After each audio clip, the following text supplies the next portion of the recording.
La bendición y la paz de Dios nuestro Padre y del Señor Jesucristo sea con todos ustedes. Continuamos con nuestro estudio del libro de Apocalipsis y hoy tenemos la tercera y última parte del capítulo 2, las cosas que son tiempo de la iglesia. La semana pasada, pues nos quedamos en la iglesia, en el mensaje a la iglesia Tiatira. Y hoy vamos a decir lo que el Señor le dice a esa iglesia. Vamos a ver Apocalipsis 2:19. Dice, yo conozco tus obras y amor y fe y servicio y tu paciencia y que tus obras postreras son más que las primeras. Aquí el Señor está comentando lo bueno y lo hace con el fin de edificar más a la iglesia. Él conocía las obras del pastor de esa iglesia, de Tiatira, y sabía que estaban basadas en el amor, en la fe, la paciencia y en el servicio. Pero también le reconoce que sus obras iban en aumento, o sea, crecían cada día. ¿Ve? Y aquí el Señor no solo se refiere a las obras como tales, sino más bien a la motivación y actitud que tenían para hacerlas. Y le señala que esas obras habían ido mejorando. El servicio al que el Señor alude es algo más que trabajo. Miren, servir representa comprensión, representa ternura, disponibilidad, atención. O sea, no es una actividad solamente. Porque miren, hacer mucho sin amor no es servicio, es vanagloria. Nosotros tenemos que estar enamorados de lo que hacemos, porque si no, lo único que queremos es lucirnos. Y esa no es la pretensión de este pastor aquí de esa iglesia. Entonces en Apocalipsis 2:20 le dice, pero tengo unas pocas cosas contra ti. Aquí ya viene el reproche, dice. ¿Toleras que esa mujer Jezabel que se dice profetiza enseñe y seduzca a mis siervos a fornicar y a comer cosas santificadas, sacrificadas a los ídolos? Aquí lo que está haciendo el Señor es reprocharle lo que está mal. Evidentemente en esa iglesia había una mujer cuyo nombre real pues obviamente no era Jezabel, pero su actitud y su obra sí lo eran. Por eso el Señor le da ese nombre. Recordemos que Jezabel fue la esposa del rey Acab, y Acab fue uno de los reyes de Israel. Esa mujer era una mujer pagana, dominante, manipuladora y quería controlarlo todo. Bueno, con decirles que usó a su marido para hacer su voluntad en Israel, la voluntad de ella. De hecho, lo que hizo en Israel fue directamente la obra del diablo. Introdujo en la nación la injusticia, la corrupción y la idolatría. Primeramente, ¿qué fue lo que hizo? Primeramente incitó al marido a la idolatría y luego a toda la nación. El culto a Baal, el diablo, a Astarot, que es actualmente el culto dirigido a María, entre muchos otros. Yo no estoy aquí para hacerle cariñitos a nadie. Yo estoy aquí para hablar las cosas como son. Y aquí está ese Astarot, es actualmente el culto que se dirige a la Virgen María. El problema era que el pastor toleraba a esa mujer en su obra de falsa enseñanza, en su falsa profecía y en su seducción dirigida a los fieles. A ellos los llevaba prácticas de pecado de las que habla primero a los Corintios 10:21, que dice, no pueden beber la copa del Señor y la copa de los demonios.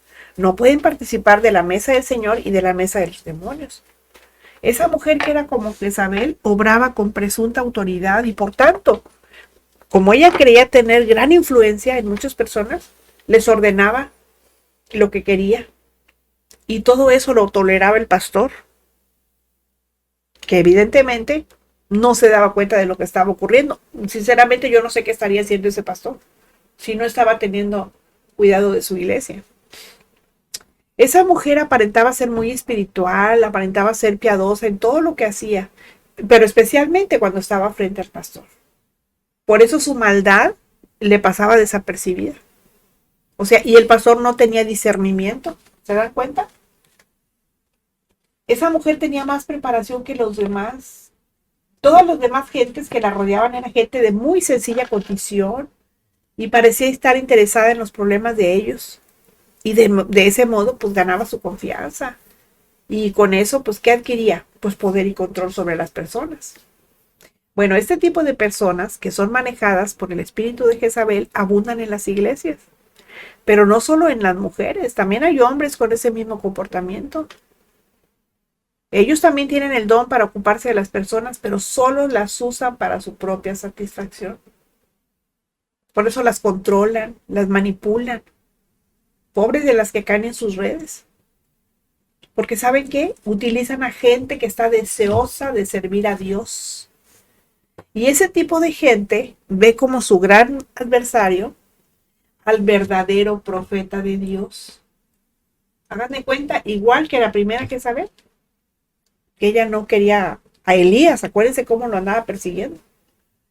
Para esas personas, su adversario es aquella persona que representa la autoridad de Dios.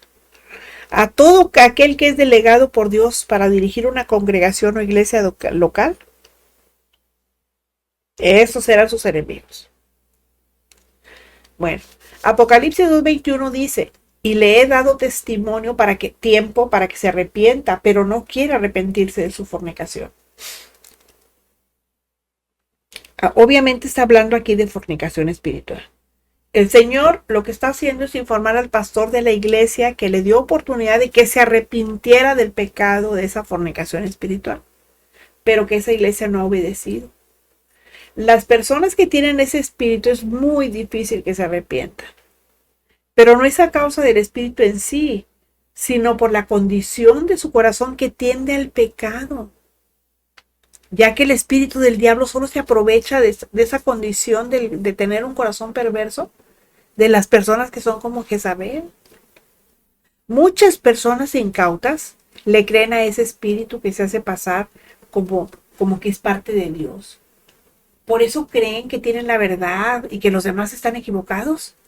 Porque llegan a creer que es el mismo Espíritu Santo el que les está hablando y guiando y no se dan cuenta de que debido a que tienen un corazón perverso, no es la persona como tal. Es un poderoso demonio que está fingiendo, que se está disfrazando para que las personas caigan en sus redes. Además, esas personas creen tener línea directa con Dios y menosprecian las razones de los demás cristianos, a quienes ve como inferiores de calidad espiritual y sin compromiso.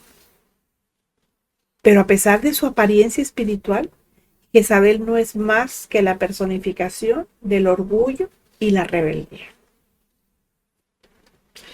Apocalipsis 2:22 dice, he aquí, yo la arrojo en cama y en gran tribulación a los que con ella adulteran si no se arrepienten de las obras de ella. Llega un momento en que los plazos se cumplen y el Señor actúa con juicio. A Él nada se le va a escapar. Podemos estar viendo muchas injusticias, podemos estar viendo muchas cosas que están mal y a lo mejor hasta nos desesperamos y decimos, Señor, ¿cuándo vas a acabar con esto? Bueno, el final les va a llegar. Al final, a toda persona que actúe bajo el espíritu de Jezabel va a ser castigada porque no es compatible con el Espíritu Santo ni su obra en la iglesia. Pero no solo ella, sino todos los que no se arrepienten y que acaban bajo sus garras. Y aquí, fíjense, hay un paralelismo muy concreto con la falsa iglesia romana, la que se llama católica. Pero ese término realmente no debería de ser usado en ella, porque católico significa universal, y universal fue la iglesia que Cristo formó. Pero la iglesia romana tiene muchas deidades que han sido tomadas y etiquetadas con nombres cristianos. Y la más conocida de ellas es la Virgen María. Y esto es idolatría. Y Dios aborrece la idolatría. Y lo que aborreció en el principio, lo sigue aborreciendo ahorita. Claro que todas las religiones del mundo tienen sus dioses. Solo el verdadero cristianismo no tiene a nadie. Tienen nada más a uno. En todo el mundo solo hay una mujer que ha matado a los profetas y esta es Jezabel. Y de igual manera, fíjense, a través de los siglos, muchos hijos de Dios han sufrido la muerte de mano de la iglesia romana. Nada más recuerden la Inquisición. Recuerden, a Tomás de Torquemada. Lean sobre su historia para que vean quién era Tomás de Torquemada. Fue el más grande inquisidor en la Edad Media.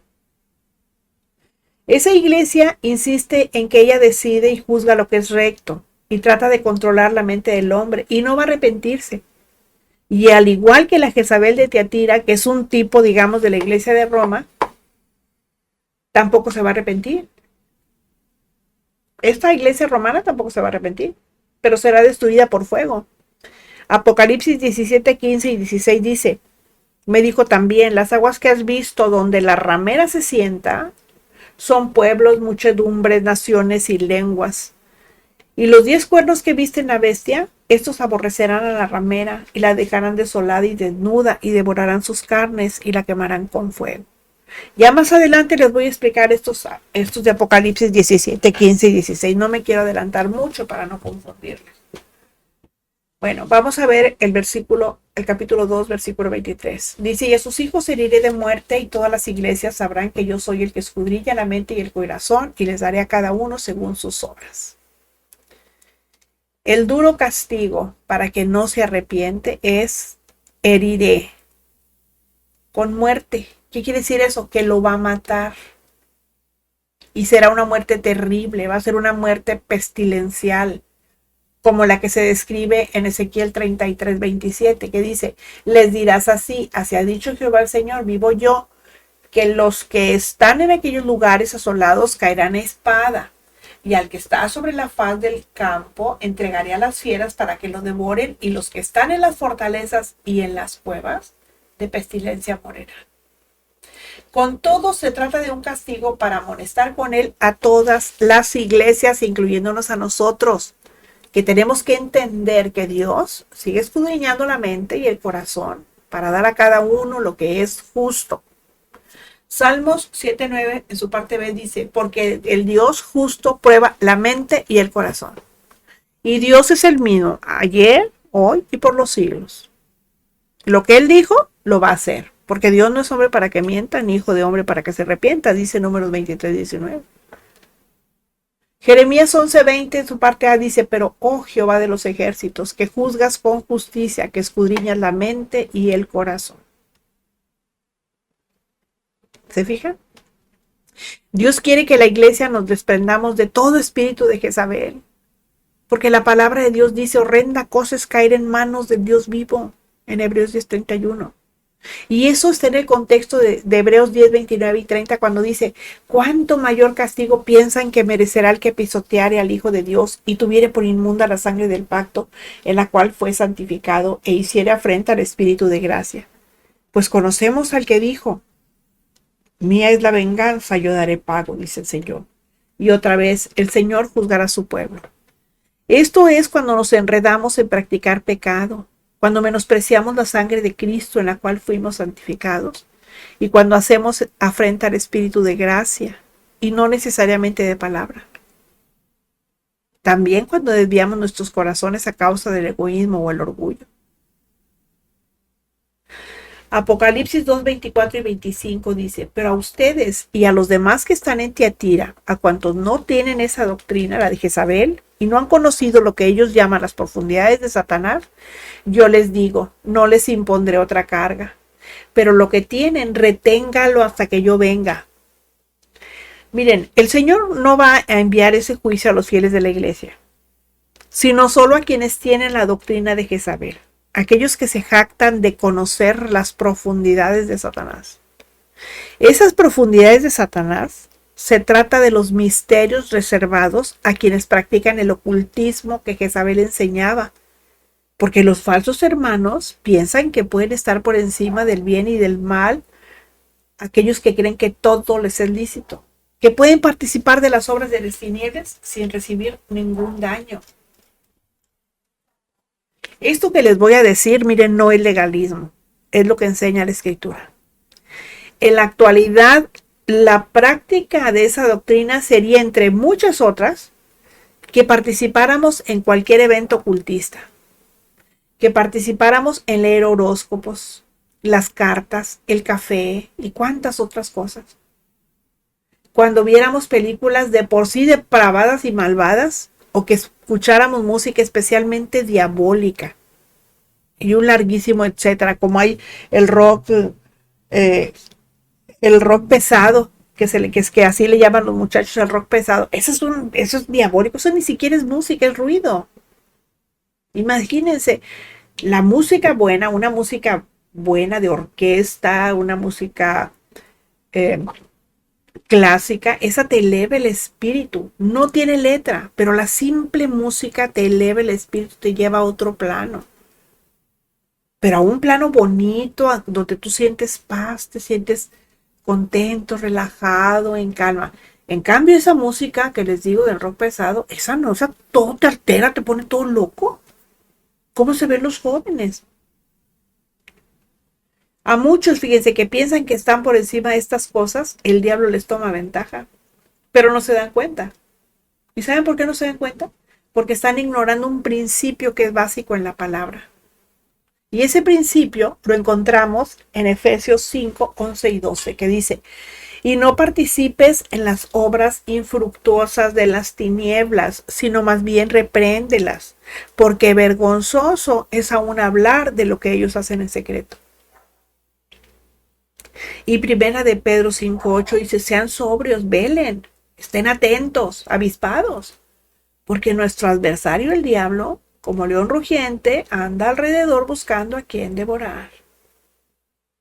El león come carne, y si el cristiano vive en la carne y obedece a la carne, no obedece al espíritu, pues se lo va a devorar.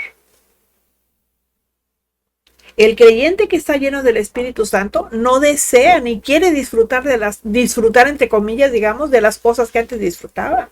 Ya no le divierte hacer cosas vacías y estériles, cosas que no le edifican.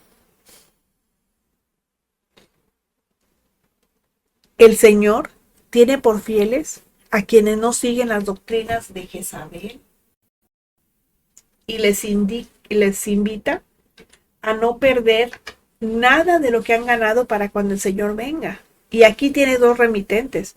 El mensaje va dirigido a los creyentes de Tiatira en particular, pero también a todos los creyentes vivos cuando el Señor vuelva. De hecho, la enseñanza es la misma. ¿Saben qué? Retengamos todo lo bueno, no lo perdamos para el día en que comparezcamos ante el Señor. Bueno, Apocalipsis 2:26 al 29 dice: al que venciere y guardare mis obras hasta el fin, yo le daré autoridad sobre las naciones y las regirá con vara de hierro, y serán quebradas como vaso de alfarero, como yo también la he recibido de mi Padre, y le daré la estrella de la mañana. El que tiene oído, oiga lo que el Espíritu dice a las iglesias. Aquí ya llegó la promesa, que por supuesto tampoco es solo para la iglesia de Tiatira, es para todos los creyentes en Cristo, porque todos nos vamos a tener que identificar con alguna de esas iglesias. El que guarda las obras de Cristo es el que hace el tipo de obras que Cristo hizo, las que Él ya preparó desde antes de la fundación del mundo. Como dice Efesios 2:10, dice: porque somos hechura suya, creados en Cristo según Jesús para buenas obras, las cuales Dios preparó de antemano para que anduviéramos, o sea, para que nosotros hiciéramos también. Todo aquel que así hace, a ese Cristo le va a dar la oportunidad sobre las naciones, igual que Él la recibió de manos de su Padre. ¿Dónde dice eso? Dice Salmos 2, 8 y 9: pídeme y te daré por herencia a las naciones, y como posesión tuya los confines de la tierra. Los quebrantarás con vara de hierro, como vasija de alfarero los desmenuzarás. Obviamente, pues esto va a ser durante el milenio. Eso lo vamos a ver en Apocalipsis 20. Y Apocalipsis 12:5 dice: ya dio a luz un varón que regirá con vara de hierro a todas las naciones, y su hijo fue arrebatado para Dios y para su trono. Esto se refiere a que no todos los cristianos van a tener esa autoridad, sino solo quienes hayan realizado obras conforme a la voluntad de Dios. Primero los Corintios 3, del 12 al 15 dice: y si sobre este fundamento alguno edificare oro, plata, piedras preciosas, madera, heno, hojarasca, la obra de cada uno se hará manifiesta, porque el día lo declarará, pues por el fuego será revelada, y la obra de cada uno, sea cual sea, el fuego la probará. Si permanece la obra de alguno que sobreedificó, recibirá recompensa. Si la obra de alguno se quema, él sufrirá pérdida. Si bien él mismo será salvo, aunque así como por fuera. ¿Se fija? Dios va a darle a cada quien conforme a su obra. Apocalipsis 2:28, ya vamos a terminar, dice, y le daré la estrella de la mañana. Esta estrella de la mañana, que en su interpretación natural es el sol, que hace salir al nuevo día, pues representa a aquel que es la luz. O sea, ¿a quién representa? A Cristo. Aquí el Señor está diciendo que al que venciere le va a ser partícipe de su gloria. En Apocalipsis 3:21 dice, al que venciere le daré que se siente conmigo en mi trono, así como yo he vencido y me he sentado con mi Padre en su trono. El último versículo del capítulo 2, versículo 29 dice, y el que tiene oído, oiga lo que el Espíritu dice a las iglesias. Una vez más, como si fuese un estribillo, este mensaje es para todos aquellos que oyen la voz del Espíritu Santo, que son los hijos de todos los tiempos, de las cosas que son la iglesia de Cristo. Hemos terminado el capítulo 2. Si les edificó, les pido, les ruego que por favor me regalen un like. Necesitamos hacer viral este estudio. Necesitamos que más personas lo vean. Ustedes y yo tenemos que pensar que son los últimos tiempos y la palabra de Dios tiene que ser compartida. Necesitamos aprovechar la tecnología. Gracias a Dios por esos hombres que pudieron hacer todas estas cosas, que Dios les dio esa habilidad para hacerlas. Y vamos a compartirlo. Mientras tanto, les espero la próxima semana cuando volveremos a encontrarnos en nuestro estudio bíblico. La gracia de nuestro Padre, el Señor Jesucristo, sea con todos ustedes. Amén.